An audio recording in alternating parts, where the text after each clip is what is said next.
This happened in my early teens when I was 13 in 2009. And at the time, I was really depressed due to issues with my father. I would constantly listen to heavy metal and death metal, and at one point wore Slipknot shirts with pentagrams on them. I was a full-on edgy teen. My room would be decorated with my art, and admittedly I had a large painting of a demon that I personally painted, and now all this setup will lead to my point. Fast forward a year into my depression, and my mother is trying to get me through my emotional illness, telling me to dress in brighter clothing and to listen to different music and get rid of my very dark decorations. By dark, I mean demonic decor and pentagram t-shirts. I was a skeptic at the time, still am, but used to be stubborn and even more reluctant to believe. She would yell at me saying, "If you keep being like this, you'll attract negative energies to our house, or even worse." I usually would dismiss this as my mother not wanting me to be depressed and a metalhead teen, but that soon would change. About 2 months later, the first encounter happened. I was sitting in the living room of the apartment we lived in. Now, these apartments had sliding doors right in the living rooms, which led to small back porches. My computer was situated next to the sliding door. So 14-year-old me was sitting by the door, and the couch was just to the left of me as my mother watched television. The sliding door was propped open because my brothers had gone out. The day was a regular dry and windless day in Arizona when all of a sudden the window blinds swung inwards wildly as if a big gust of wind had blown them. I got up and looked and closed the sliding door, thinking nothing of it, even though there was no wind. But my mother had noticed and said, "Mizuna, did you see that? That was not the wind. I'm sitting right next to the door and felt no wind." She dismissed it soon after, but she was highly suspicious. But this isn't the only thing. Fast forward a week later, and me and my family are in the dining room area situated next to the living room and the kitchen, as it was a small apartment. Now, for context, the kitchen is a small hallway space consisting of the stove, fridge, sink, and a small pantry with a sliding door. Now, we were eating dinner when all of a sudden the pantry doors fall down and hits the kitchen countertop. Now, me not wanting to give my mother the satisfaction of agreeing that this might be supernatural, chalked it up as coincidence, thinking the door just broke and the wheel on it broke off the track. But when I went to set the door back up, I found the door intact. The wheel was just fine, so in order for it to fall, someone would have had to pull the small wheel down to unhinge it from the track. This had me slightly scared, but I said nothing. Fast forward to the night of the same day. We were already in bed when I heard my mother scream. I was so startled that I ran into her room and asked what was wrong, and she explained that she had covered herself in her blanket to cover up from the cold when she felt the sheets tighten around her legs, and she felt as if though a pair of hands were grabbing her. I guess at this point anyone would have started to believe something was up, but not me. I was still skeptical and chalked it up to her tossing and turning in her sleep, making the sheets tighten. I quickly went back to bed, ignoring my mother's pleas to toss my demon memorabilia and pentagram shirts. Fast forward 3 days. I had been in my room all day sick from school and had been bragging to my mother that nothing had occurred so far and how she was overreacting when the television turned itself on. To our dismay, on full blast, and I quickly turned it off, quite startled by this, but said nothing as my mother yelled, "See, Mizuna? It's that stuff in your depression. It's attracting bad entities to our home. Get rid of your evil stuff." I blew her off, still refusing to believe as I went back into my room and went to bed. Secretly, I was scared out of my mind. Fast forward one day. I had been having a good day as far as living with depression went. I had eaten 2 whole pizzas and had the feeling I needed to take a massive dump, so I went to the bathroom. Now my bathroom is set up like this. You enter, and next to the door is the light switch. Then the sink is there, which is about 2.5 feet long, so it's quite a reach for the light switch. I was sitting on the toilet, doing some thinking, when the lights turned off, and at first I thought the lights had gone out, until I heard a deep and gravelly voice chuckle and say, "You're mine." This was the last straw. I quickly wiped myself and ran out of the bathroom. I told my mother what happened, and a week later I threw out all of my pentagrams and Ouija board, as well as my 4-foot demon painting I made. We threw it all out and had a cleansing of our home. Thankfully, activity subsided about a month later.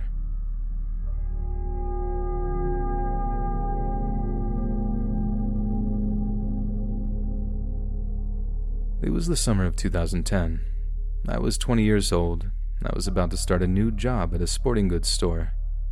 I really wanted a haircut and some new clothes to start the job, so I shot my uncle a call to share the news with him and ask if I could borrow $50 to get that stuff done. He was excited for me and had no issues with lending me $50 so I could look nice on my first day. All of a sudden, mid-conversation, the call got a little bit staticky. From there, it transitioned into, imagine an abandoned warehouse with chains hanging from the ceiling and slightly clanking into each other. Sorry, but I've never been quite sure how else to explain the noise. Anyways, that lasted for about 15 to 20 seconds, and then the call dropped. I called my uncle back and asked what that was. He was confused by my question because apparently the call dropped on his end about 2 minutes prior and there was nothing weird. It just went from us talking to a dropped call. So I wrote it off as nothing, proceeded with our conversation, and eventually hung up. About 2 months after this, my mom called me one day to check up on me. I didn't live with her, I lived with my grandmother. It was just a casual convo of us catching up. All of a sudden, I could no longer hear my mother. It transitioned back into the same noise that I described above with my uncle. Once again, this lasted about 15 to 20 seconds, then the call dropped. Called my mom back, asked if she heard anything. She said no and told me it was just silence on her end. Once again, I shrugged it off as bad service. At the time of these calls, I had a BlackBerry Curve with service provided by T-Mobile on my mother's plan. After this, it hadn't happened again for about a year, so I had forgotten about it. Now we're going to fast forward to about a year. I no longer have a BlackBerry Curve or T-Mobile service. I now have HTC Vivid and AT&T on my grandmother's plan. One night I'm having a few people over for some drinks when I get a call from my girlfriend at the time. I step to the porch to light a cigarette and catch up with her for a second when this noise once again begins transitioning into the phone call. I'm slightly confused as I haven't had this happen in over a year. I now have a new phone with a new number and new service provider. Only this time I can almost swear I hear muffled voices in the background. So I decide to open the door to my house really quick and tell my friends to be quiet. I'm going to put my phone on speaker and see if they hear anything. I put the phone on speaker and the call instantly drops. They looked at me confused. I was a little annoyed, but it was quickly forgotten as drinks were in the mix. I call my girlfriend back, ask if she heard anything. She of course says no, and that the call just dropped on her end. This happened maybe 1 or 2 more times over the next year, but nothing crazy. Fast forward another year. I now have my own phone plan. I'm back on T-Mobile. I have a Samsung Galaxy S3. My grandmother is in the hospital with lung cancer. One day I leave the hospital after visiting her and decided to stop by my great-uncle Jack's house afterwards to give him an update. As I'm pulling into his driveway, I receive a call from my cousin, just moved in with him, asking for an update and when I'll be home. Out of nowhere, this noise once again transitions into the phone call. I'm confused now. Different phone numbers, 3 phones later, different services, gaps in time. But this time I decide to really listen, and I catch something different. I catch a voice. Not just any voice. A deep, raspy, angry voice. And the first thing that I hear, what I believe I heard anyway, was "I hate you." Whatever it was said it very slow and paused a bit after each word. Probably why it seemed so clear. I panicked and hung up the phone instantly. I called my cousin back and asked if he heard anything. He just said, "Ah man, the call just dropped. What are you talking about?" He's pretty close in age to me, so I was really hoping I wasn't alone on this one and we could relate. Now, I've had a fair share of stuff happen throughout my life, but never anything where it was angry or I felt threatened, so this one struck a bit different. Now, I believe in ghosts, very much so, but I should also state that I will always look at the logical side of something and try to figure out an explanation before I just jump straight to the conclusion that it had been a ghost. So once again, I'm left answerless after this phone call and chalk it up to the possibility that maybe I was just hearing stuff.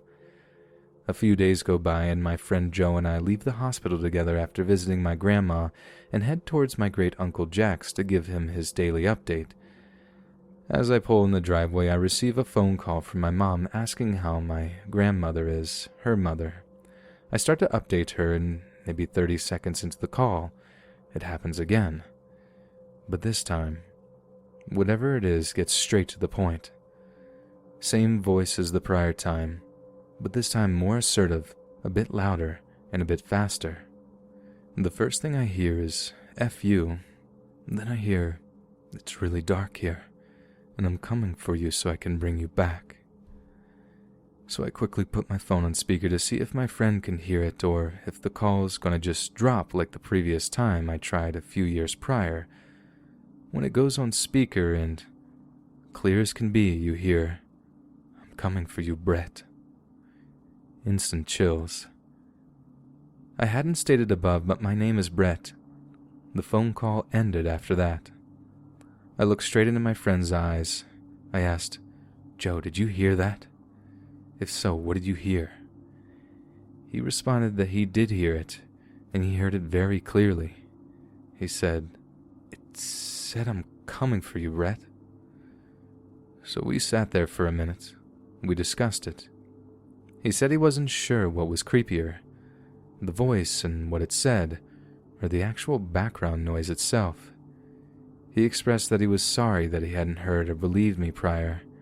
I had explained it to him in the past, but he just chalked it up to static. But man, did it feel good to know I finally had someone else to hear it and know I wasn't crazy. So after sitting there for a moment, I called my mom back and had to, of course, ask if she heard anything. She said no as always, just that the call had dropped and that was that. Some of those phone calls continued for a bit in the years to come, but not as frequent, and I always just hung up once I heard the strange noise start to transition into the call. Finally, it stopped in about 2015. Can't really say I was disappointed either, to be honest. It's now 2019.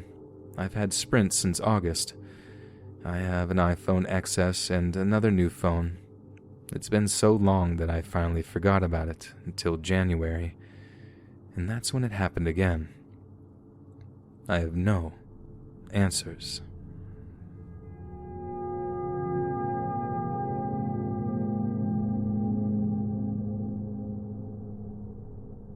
I've kept this story silent for a long time. In the last year, activity has steadily started to increase in my life, and I can't help but to have a sense of déjà vu.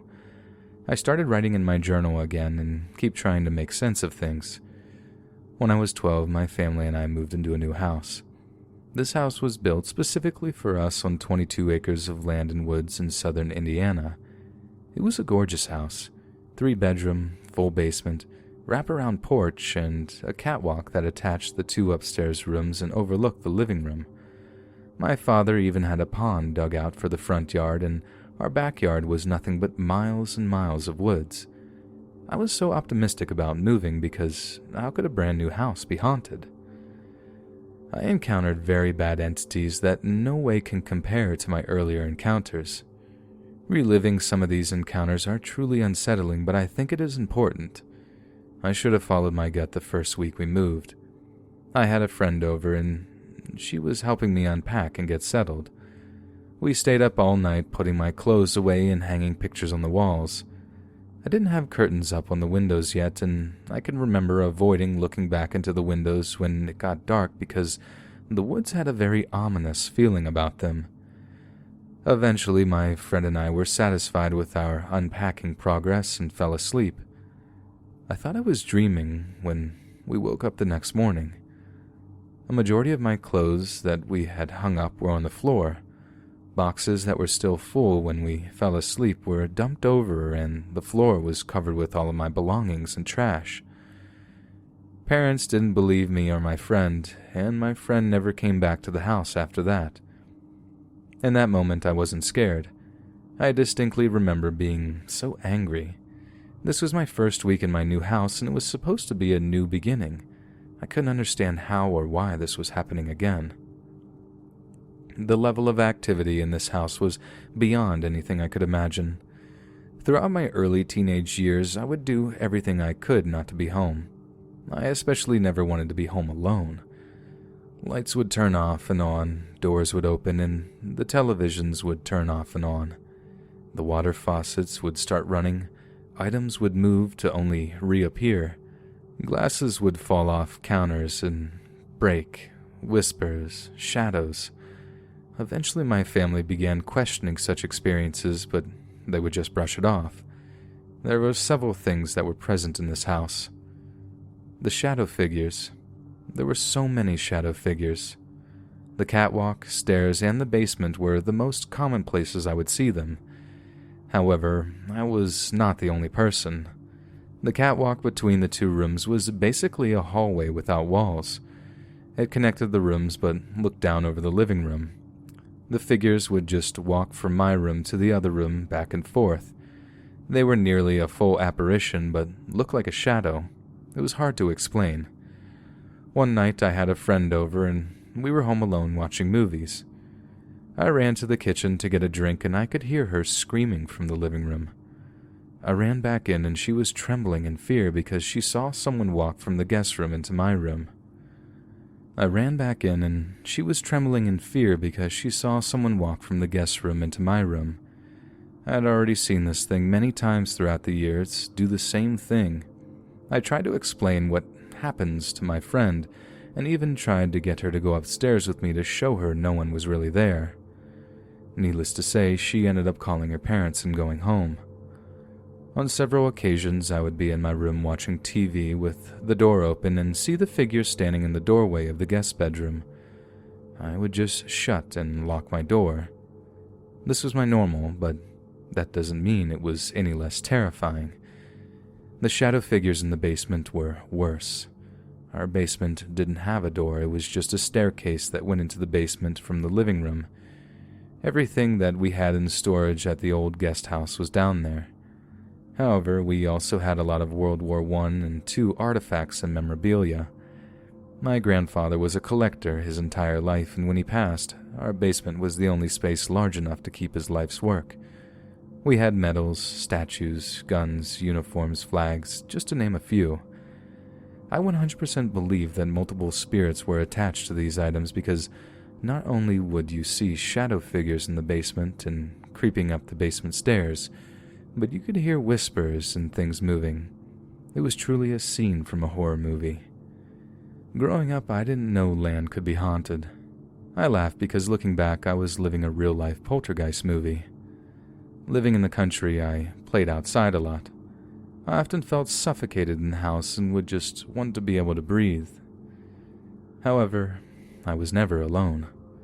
I would often see a man standing by our pond. His face was never clear, but he would move around the pond. Sometimes he would be under our weeping willow tree, or sometimes he would be looking down at the house. He never moved, but instead just stood there. He didn't really scare me, but I never attempted to approach him.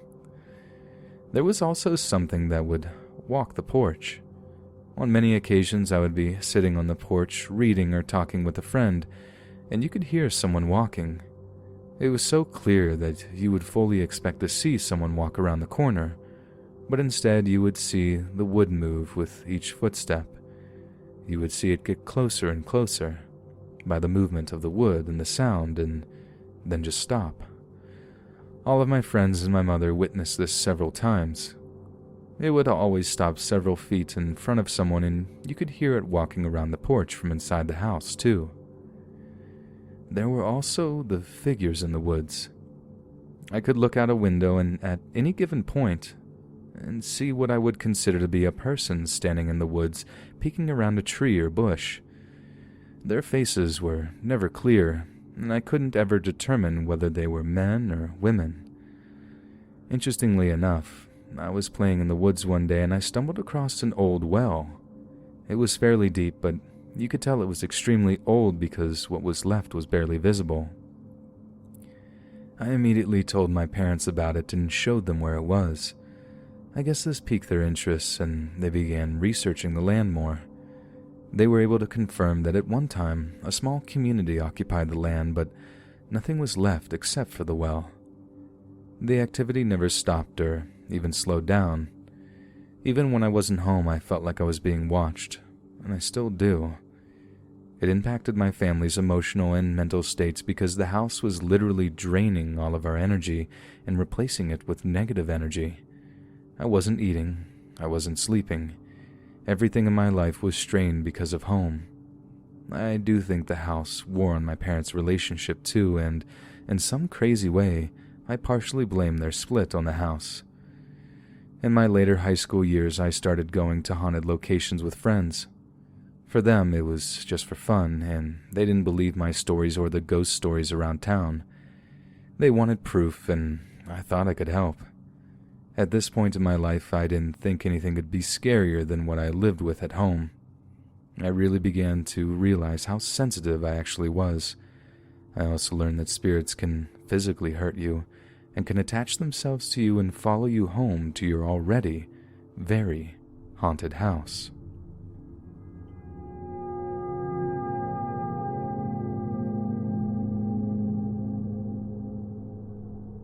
So to start off, I need to explain the kind of person I am. I have always been a really non-reactive kind of guy. I don't really ever get shocked or startled. My friends usually comment on how cool it is and how amazing I am under pressure and how I can remain calm in emergencies. As a side note, I've also frustrated a few people by not giving them the reactions they want or expect. My best friend once refused to talk to me for a few weeks after I didn't seem to care that he was having his first child. We talked it out. I told him that I was, of course, happy for him. It just isn't my nature to get excited about stuff, good or bad. He knows me and understood. He was just disappointed.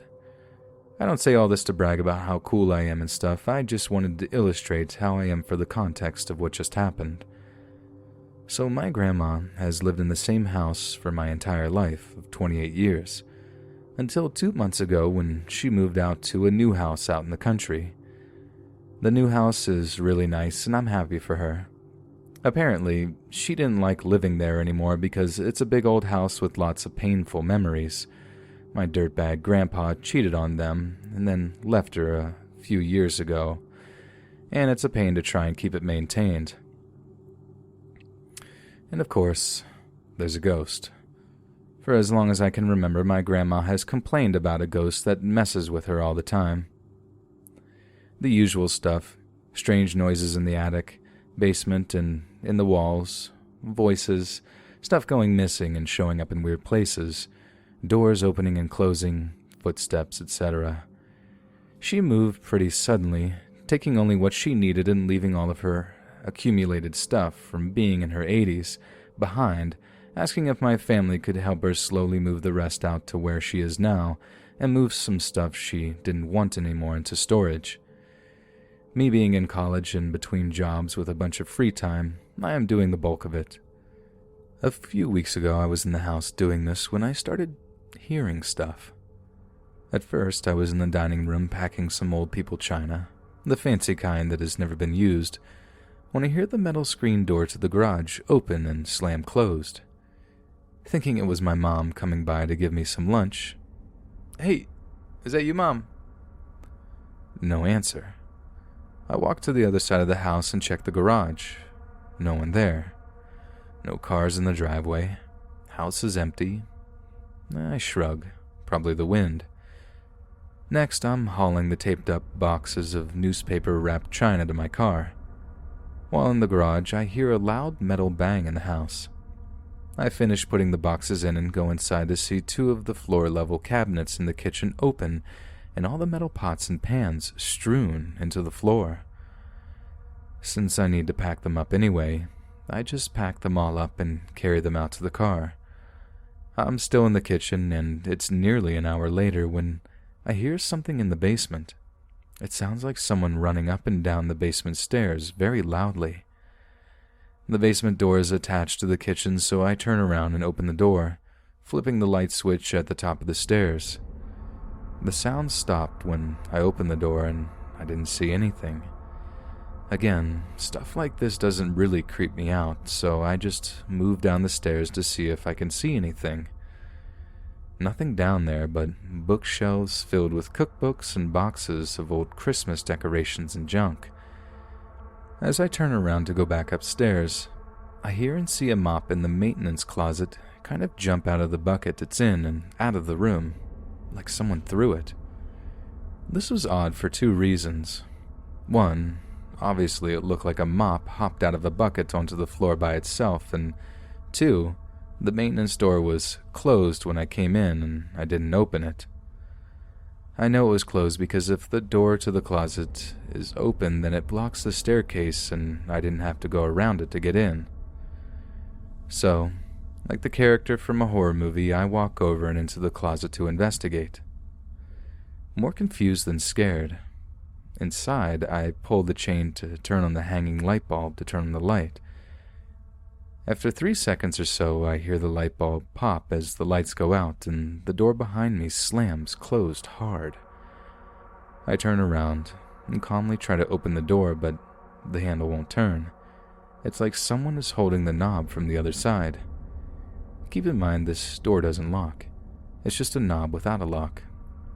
I step away and after about 5 more seconds I say, "Okay, what now?" in a gentle, nonchalant tone. I wait about a minute more in the pitch-black room before trying the handle again, and it opens with no problem. I step out, go back up the stairs, and go back to packing. And that's it. It's been a few weeks, and nothing has happened since then. I've been over there pretty much every day for at least an hour.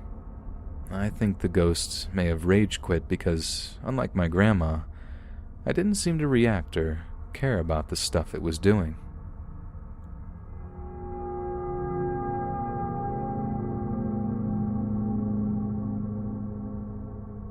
I'm writing this in hopes of being able to share my experiences without judgment. I know not everyone will believe me, and I am prepared for that, but I also know there are many who are remaining silent and who can relate, so I will begin with my first journal entries. I know that we live in a world full of skeptics who are ready to write me off as crazy. I have 32 years of unexplained experiences, entities, feelings, and judgment, all of which I have documented in multiple journals. Early in my journey, I wanted to prove skeptics wrong, but now I just want them to be open to the idea that this is not a black and white world. There is so much gray, and although sometimes it is terrifying, it can change someone's entire perspective. I want to belong to a group of like-minded individuals who see and live in the grayness of the world. There was a point in my life that I was very vocal about the things that I have experienced. I didn't fear people thinking I was crazy, and I was adamant about changing a skeptic's mind. In my reality, I didn't understand how or why a person could be skeptic. My first memories as a child involved an imaginary friend. It was my form of normal.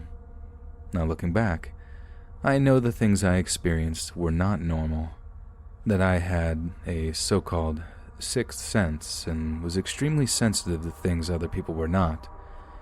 I have experienced things that others only experience while watching fictional horror movies. I literally lived in a horror movie. As I mentioned, at a very early age I would see different entities around my house. My parents blamed it on an act of imagination, but it was real. At the time, we lived in a very old house with an additional guest house attached. We just used the guest house as storage, and we never had occupants. My father was an auctioneer and was constantly bringing home old antiques. One day, my father brought home a green recliner to go in my room for my mother to read to me at night. However, an older gentleman with a black beard and hat occupied the chair every night after my mother would leave. He would just sit there, appearing more as a silhouette or shadow. He never spoke, and he never moved. He just sat there and watched me.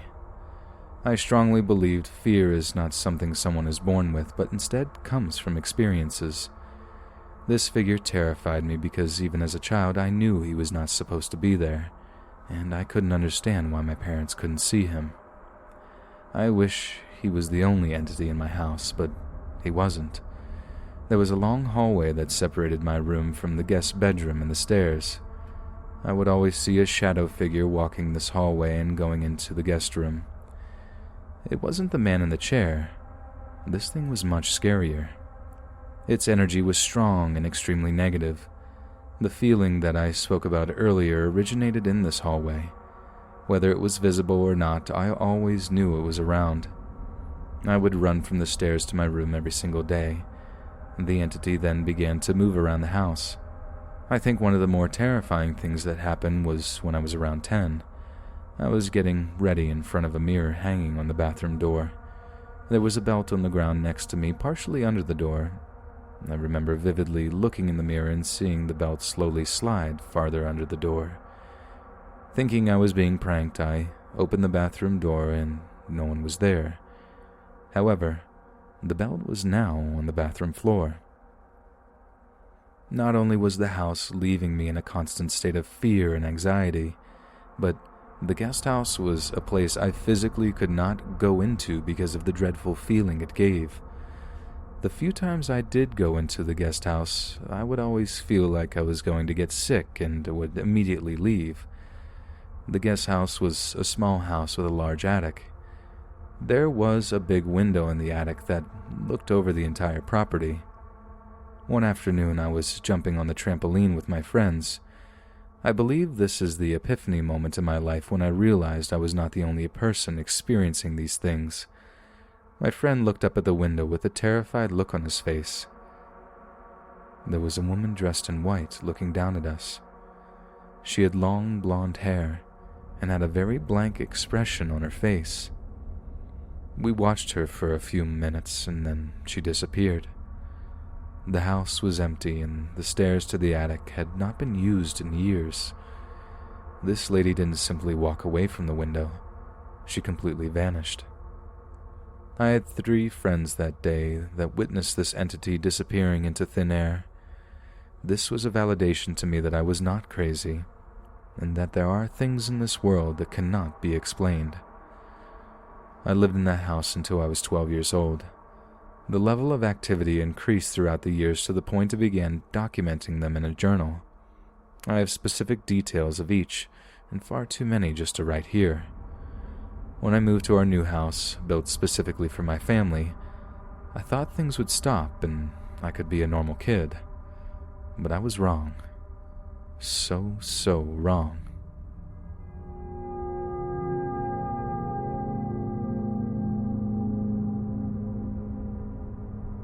To give a little backstory, we moved into a new house when I was 4. Less than a year after moving in and only 4 days after his 31st birthday. My dad became violently ill and died suddenly. I'm 33 now, and over the years it's become a lot easier for me to talk about. So here goes. Very shortly after my father passed, our family was at my grandma's, my mom's mom, for mourning and comfort. I was in the back playroom with my little brother and my 2 cousins, who one is a couple of years older than me. Out of nowhere and in my head, I heard a disconnected old rotary phone that was laying around in an open box ring. So I answered it because I knew it was for me, and it was my dad.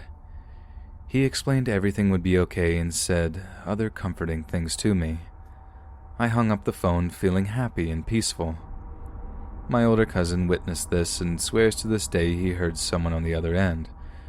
Not too long after, don't remember exact days, I was with my aunt, my dad's sister, and because I was so young, she had bought a book to read with me to help explain death and heaven. After she read it, she was trying to re-explain it all to me, and I just looked at her and said, "I know already." She said something along the lines of, "Oh, really?" And I told her, "Yes, because Daddy told me already." And that was that. Also, like right after my dad had passed, my mom woke up one morning and walked into the kitchen and found all the upper and lower cabinets wide open. It startled her. She also had an incident where she was searching everywhere for an important document, something having to do with her having to take care of all the bills now. She went through everything she could think of, then found said documents sitting right on top of a mail stack that she had been going through multiple times already. Not mine, but she knows this was my dad. After this, I don't believe anything else pertained to my dad. I just got feelings about things, and it never felt like my dad. All of this happened between 1991 and 2000. Some at my house, some at others' houses. I did my best to put in a sort of general chronological order. At my house, it started with me hearing knocking on the ceiling above my head when laying in bed at night. No matter what position the bed was in, it was always over my face. If the bed moved, the knock moved. Not like someone knocking to come in, just like a knock, knock, knock, usually in threes. Sometimes just one set of three, sometimes more. Just randomly over the years. Always sounded unnatural. Definitely was not a rodent sound or ductwork or anything. Very familiar with those sounds now as an adult living in an old 1920s home.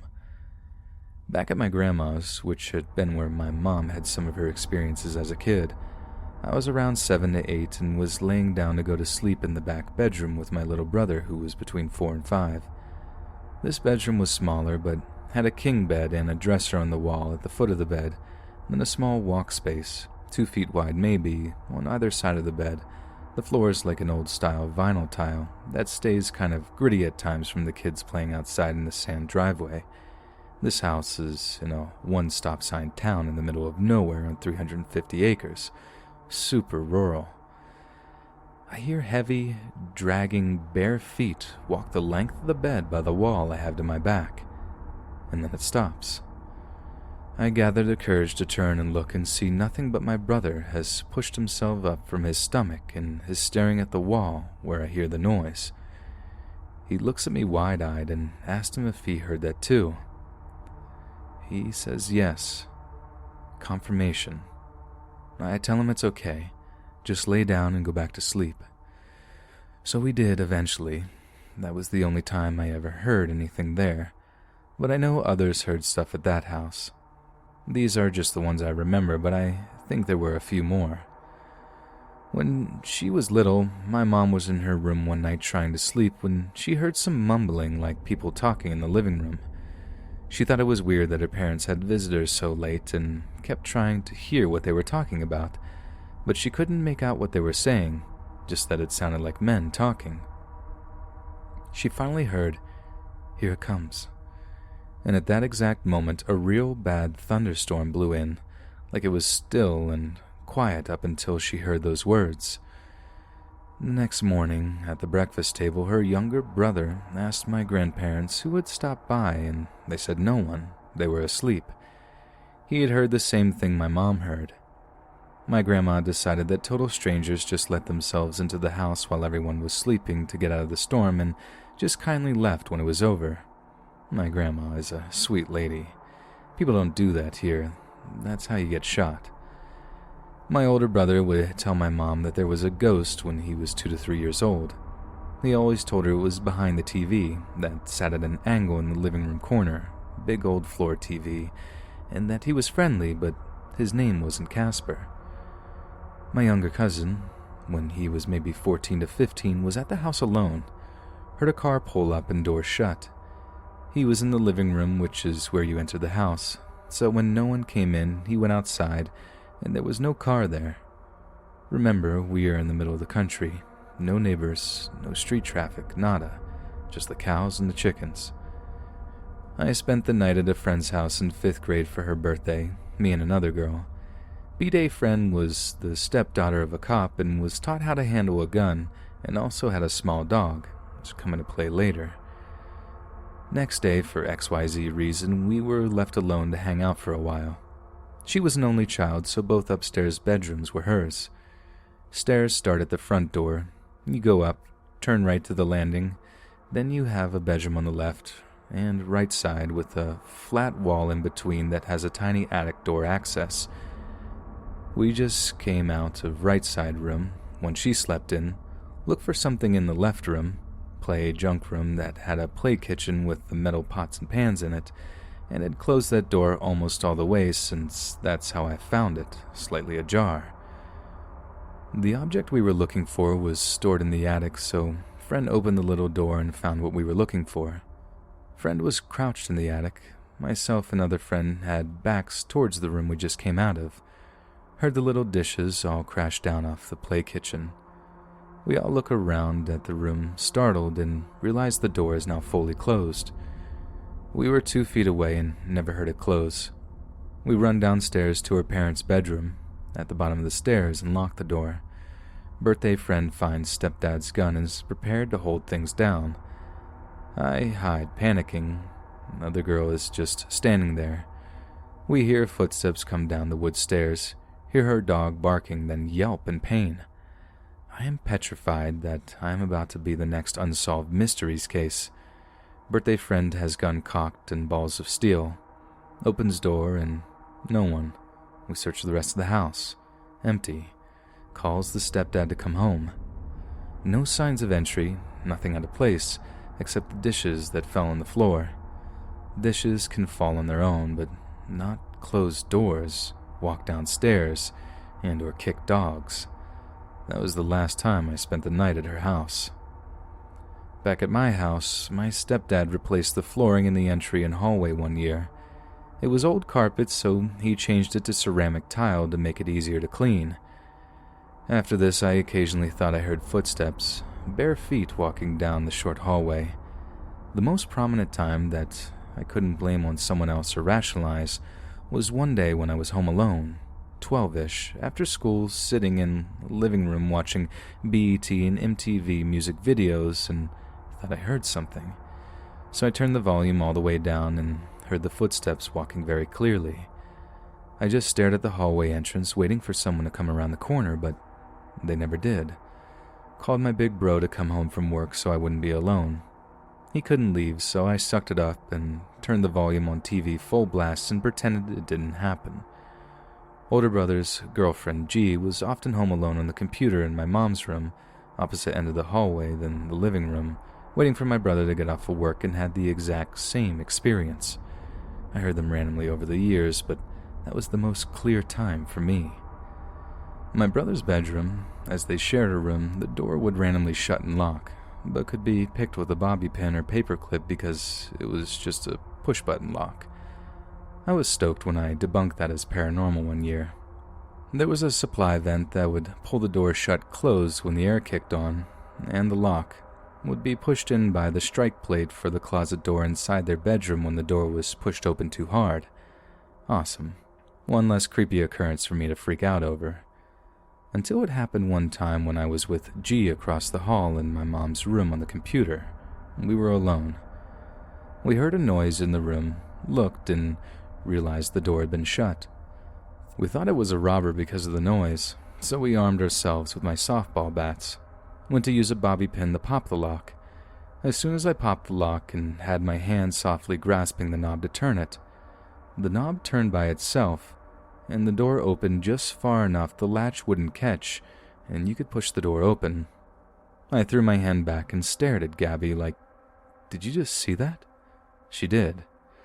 The room was empty, but out of panic, we beat the life out of some stuffed animals my little brother had covered up on the bottom bunk that looked coincidentally like a poorly hidden robber. Rest in peace, Teddy. Came home one day after school, got off the bus, pulled out my house key, walked to the front door, opened it, took one step inside, and heard my mom's bedroom door slam shut. hard.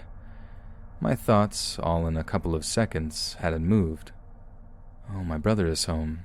Turn head and see his car not there. Okay, G is here. Yelled G's name, no response. Weird. So I sit still and listen. Silence. Move inside just enough to peer down a short hallway, the footstep one, and see my mom's bedroom doors wide open. I nope on out of there, leave my front door open, close the storm door, and peer around the sides of the house and backyard to check the windows. All are closed, no robbers. So I sit myself outside on the curb and wait for an adult to get home. Maybe 15 minutes later, Big Bro pulls up and asks why I'm outside. I explain what happened. He searches the house. Empty. Okay, back to normal life. Police were never called in any of the intruder situations because I think in the back of my mind, I knew what it was from the get-go. Not too long after this last incident, we moved into a new, built home in the country, and I had not had any strange things happen there. But not the end just yet. I was going into high school that year. One evening when I was around 16, my mother got a call that my Mimi, Dad's mom, had been in a wreck and she broke down in tears. I was standing there when she got the call, and I just had this feeling that everything was fine. No panic, no worry, no sadness, just calm. And I told her it was going to be okay, and meant it. My Mimi and my aunt went above and beyond to make sure we stayed a part of their family after my dad died. We were close. It was strange not to be upset. Everything turned out to be okay. She sustained injuries but was recovering. Fast forward a year to my senior year. Out of seemingly nowhere, Mimi suffers major complications from the original car wreck injury and is hospitalized. My mom asked me if she needs to worry, and I don't know how, but I knew. Yes, we need to worry and we need to go see her ASAP, as she lived about 3 hours away. She died shortly after on March 6, 2004. I found out I was pregnant that summer. Mimi wouldn't be there to celebrate her only son's only daughter having a baby. I was pretty devastated. So my pregnancy goes pretty normal. I'm about 2 weeks away from my due date when I unexpectedly go into labor around 2:30 a.m. Rush to the hospital, have to have an emergency C-section, and my baby gets put in NICU with a slim chance of survival. He was born March 6, 2005, exactly 1 year to the date, and I would later find out to the time that my dad's mother passed away. My son was released from NICU less than 2 weeks later, healthy, and is now 14.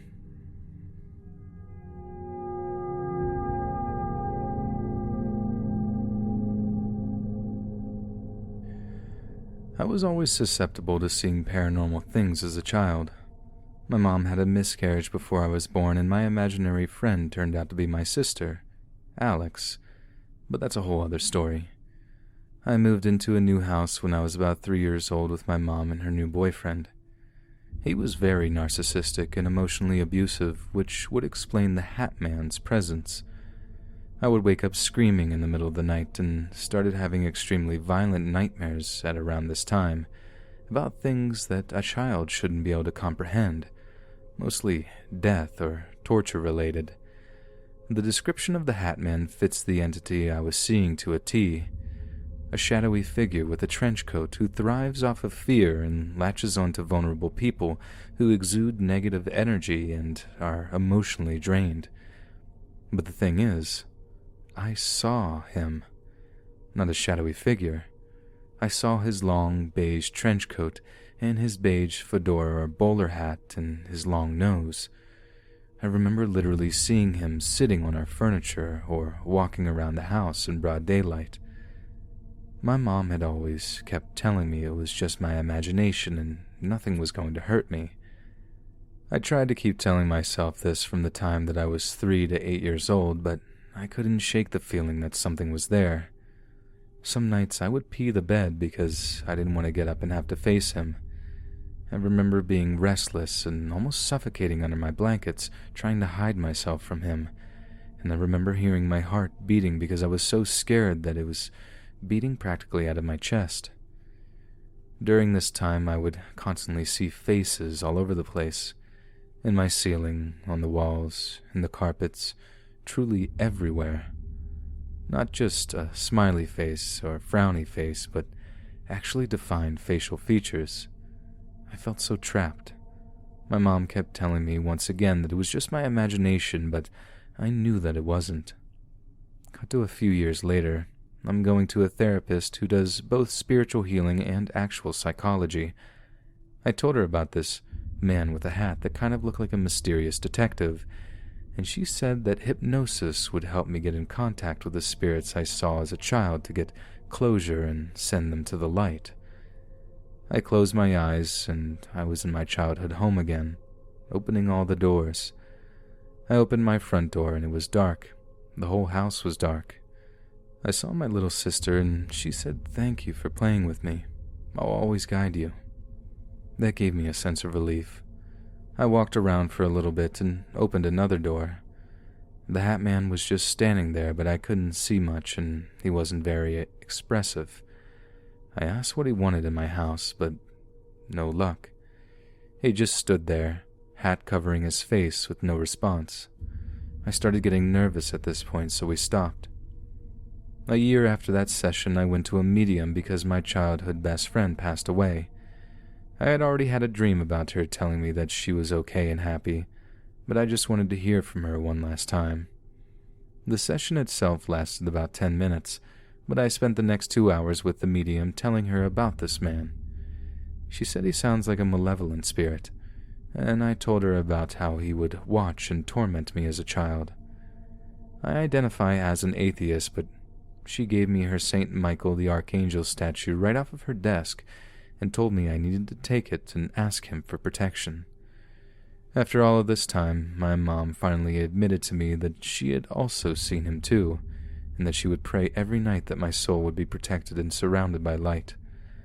I got baptized when I was 8 years old, and all of a sudden I didn't see him or any of the spirits, including my sister, anymore. I still really don't believe in religion whatsoever. I do, however, believe in paranormal happenings, and I believe that having faith in anything that's pure does protect you. I have countless stories similar to this, and I tried for years to convince myself that ghosts weren't real, asking myself, how and why do I believe demons and spirits are real if I don't believe in God? But honestly, I feel that some things are just too much for the human mind to comprehend. Does anyone else have an experience with the Hat Man? This has been on my mind non-stop since I discovered that he's a known entity and not just some random guy from the 1800s wandering around my old house.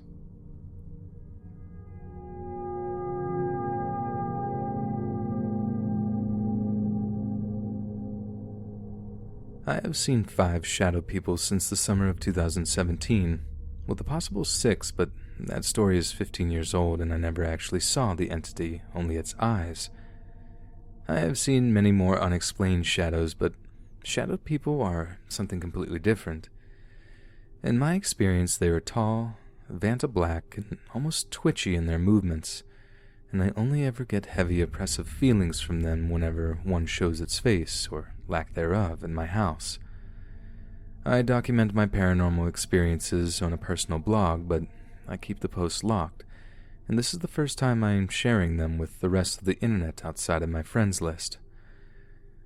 August of 2017 is when I saw the first one. My mother and I, together, are amateur paranormal investigators, and while we were working with a local team during our training, the topic was brought up about the veil thinning. This was in the summer of 2017, during the months leading up to the last solar eclipse that was visible in the United States. The lead investigator told us that we would likely experience a higher volume of activity leading up to the eclipse with a sharp drop-off afterwards, and honestly, I believe that. I do live in a house with activity, and paranormal occurrences before the solar eclipses were fairly frequent, followed by sudden silence afterwards. One experience in particular has earned its spot as the scariest thing I have ever experienced, and I still have not told my brother that I saw this thing in his room. One day I will, but not so long as we live in this house. My brother is on several medications for mental illness, and I have taken responsibility for making sure he gets those myself for several reasons. And one morning I entered his room as I usually would to give him his pills for that day. He was still asleep in his bed, as is usual, but he was not alone in his room. It wasn't standing directly over him. His bed at the time was pushed over against the wall, and it was smack in the center of the room several feet. But I saw this pitch-black figure, roughly 6 to 7 feet tall, just standing there. It was solid black, Vanta black like I said before, and its head was shaking, twitching. I blinked and it was gone. I left the room and didn't come back for almost an hour to give my brother his medication. And that's not even where it ends, and why this experience has sat at the top of my scariest ever paranormal experiences, even though the last one I will share in this post could have easily taken that spot. For the rest of the day, the hallway connecting my room and my brother's room to the rest of the house was overcome with that oppressive feeling I have since come to attribute to us shadow people. I was in the kitchen making something to eat, and I could just feel eyes on me the entire time. It was eerie. I even had to psych myself up to leave my room to use the bathroom because that feeling was so heavy. But I hadn't told anyone about this at this point. My brother to this day still doesn't know about it, and I never shared it with my mom until the next morning. But that following morning, my mom told me that she had gotten the worst sleep of her life that night because of that heavy, oppressive feeling.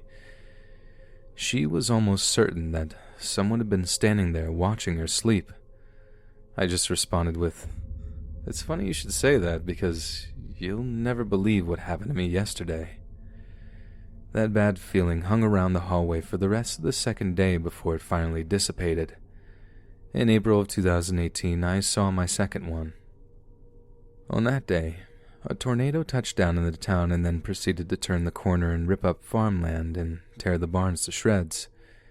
It touched down merely 50 feet from my house, in the parking lot of a local tourist attraction that sits on the other side of my house. I was not home when the storm hit. I was at the library with my family and the neighbor's daughter, listening to the news tell of a confirmed touchdown in our town. Once the tornado warning lifted, we hightailed it back home. Fortunately, we survived with minimal damage. We were missing a little bit of siding, and I had to pull my trash cans out of the woods, and it knocked a piece of my fence down, but otherwise, we were unharmed. One neighbor had the roof ripped off of their shed like a sardine can, and there was a tree that had impaled itself through the roof of one of the buildings of the aforementioned tourist attraction, but other than that, a booth getting tossed into the air and destroyed, and some trees being knocked down, there was little damage in town. Until the tornado turned around the corner into farmland, there is still metal shrapnel embedded in the trees to this day. I can't say for sure that this next shadow person is related to this. I always found it suspicious that it happened the morning of the tornado, but it could honestly just have been a coincidence. But after a few hours before we left to the library, I saw a shadow person scurry down the hallway on all fours.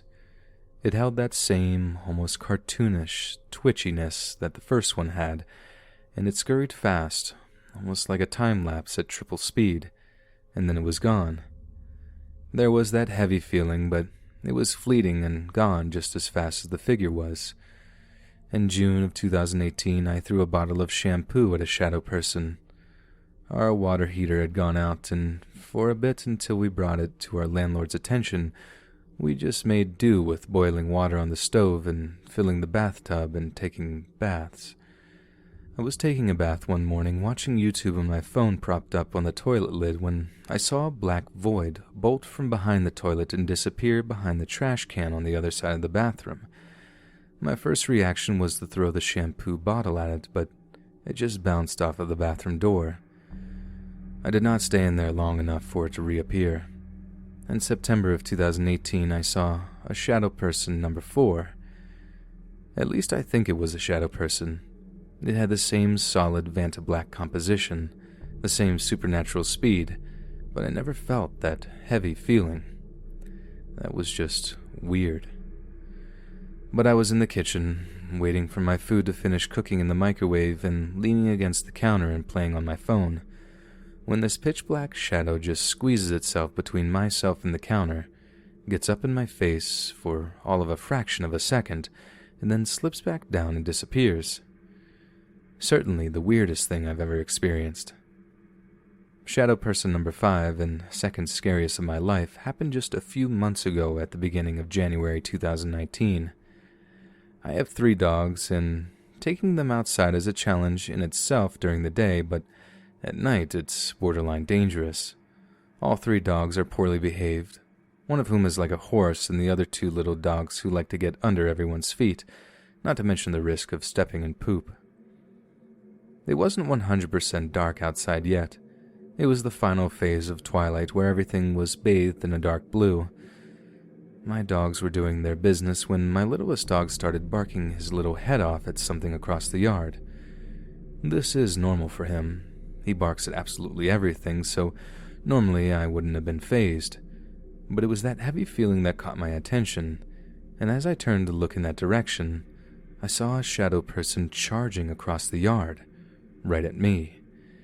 It stood out like a twitchy, inky splotch in a vaguely human shape against the twilight, and I immediately turned tail and dragged the dogs, who had not finished their business, back inside.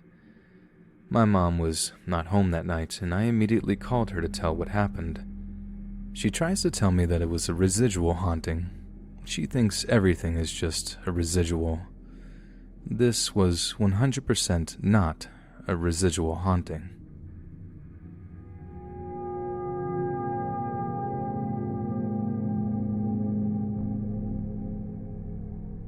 The first encounter I saw the shadow person was when I was about 11 years old.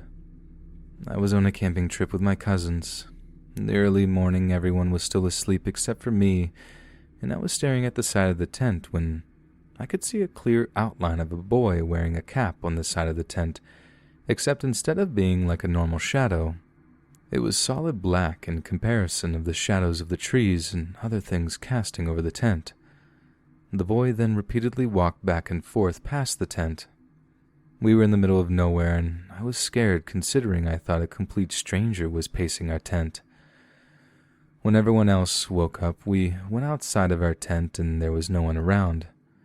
I told my cousins what had happened and they didn't believe me. Yet it was like the boy followed me home because he would appear behind people when I was talking to them outside, in the doorway, or walk along the fence line at random.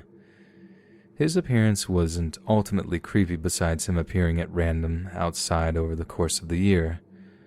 The last time I saw the boy was when my friend and I had a sleepover and my mother was working, so we were going outside, not sleeping and messing around. We were in the front yard late at night when we felt like someone was watching us, so we got a torch and shined it around the yard, then down the street. No one was there, yet when we shined the torch over a power pole, we briefly saw a boy in a cap poking his head out from behind the pole, yet even when the light hit him, he was completely black. We shined the torch around the pole for a bit, yet didn't see anyone, so we went inside and locked the door. Nothing else occurred until I was around 14 and encountered the girl, who was ultimately more aggressive and creepier. The first time I met the girl, I was half asleep at a family friend's house. The family's friend had doors in most rooms except the makeshift guest room that they had curtains in the doorway for privacy instead of an actual door. Again, it was an early morning and the family friend's kids were running around making noise. I rolled onto my side to see the shadow of a very tall girl in a dress holding the curtain open, staring at me. I was annoyed and thought I was a resident of the family friend's house, so I said, "What do you want?" And then she immediately vanished, and the curtain even dramatically flickered as if there was a sudden breeze. I went back to sleep. A few days later, again when I was sleeping, I could feel the blanket slowly dragging down my body. I assumed the blanket was falling off the bed, so I just felt around with my eyes closed and pulled the blanket up. Then the blanket aggressively whipped down to my ankles. I, still being half asleep, assumed the kids of the house were being little idiots and messing with me, so I pulled the blankets back up, wrapped it like a cocoon around me, and gripped onto the blanket at the top. I could feel the blanket really roughly and relentlessly getting tugged. By this time, I was so annoyed and just wanted to sleep, so I said, "Just take the blanket then," letting go of the blanket that basically flew into the air and landed in the entry point of the room. I sat up and realized, 1, there was no one else in the room since I would have heard them, and there was no signs of running or laughing from the kids. 2, the intensity of the blanket was pulled off of me, couldn't be done by a child, and was major overkill of blanket snatching. Despite not seeing anything, I was creeped out and ran down the hall into the living room where I stayed up until the rest of the night. Another encounter with the girl, and the more creepy ones, was when I was sleeping on the couch of my older sister's house. I woke up because I felt a big whoosh of air as if someone ran at mega speed past the couch.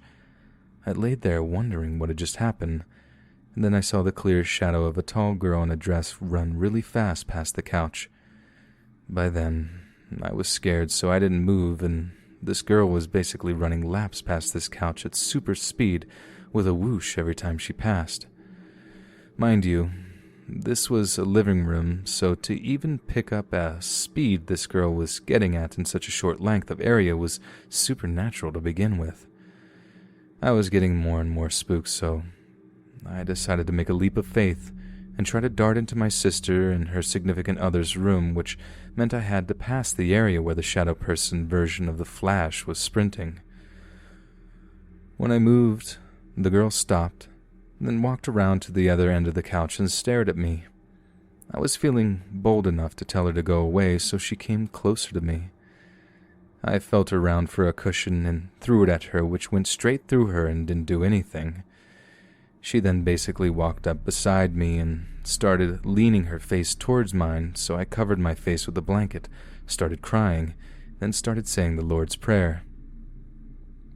I didn't move, and eventually I fell asleep until the morning. My sister told me in the morning if I kept running around at night, I couldn't get out of her house. The girl then would appear in the corner of my room at night at random. I slept with a nightlight on until I was almost 20. The worst and last encounter was her in my family home. I had a bunk bed that was a double below and single at the top. I slept on the bottom bunk. One night I woke up to pitch-black feet climbing up the ladder of the bunk bed, and the weight form on the top bunk as if someone plopped down on it. I stared at the top bunk, not knowing what to do, when the entire bed frame started shaking and rocking, as if someone was up there having a seizure. I wasn't going to check it out. Then I started hearing a really harsh and rough breathing with something that almost sounded like growling, so I just started praying because I was too scared to leave the bed. I then slept on my floor of my mother's room for several days. The final time I saw what I assumed was a shadow person was when I was about 21 and I booked a hotel room with a female cousin. We were going to an event in a city area. My cousin got trashed and I wasn't that interested in drinking. We got back to the hotel and my cousin went straight to sleep. My cousin was laying there sleep-talking and I was playing on my phone. The beds were separated like typical hotel beds with a bedside cupboard in between. I looked up and a tall shadow of a man was standing over my cousin. He simply appeared from nowhere and I was trying to get my cousin to wake up. The man immediately whipped his head to me. Because it was a shadow, it had no facial features, yet it was staring directly at me. He then basically zoomed towards my bed, which I jumped off and switched the overhead light on, and he vanished. My cousin was too drunk to notice, and I kept the lights on all night.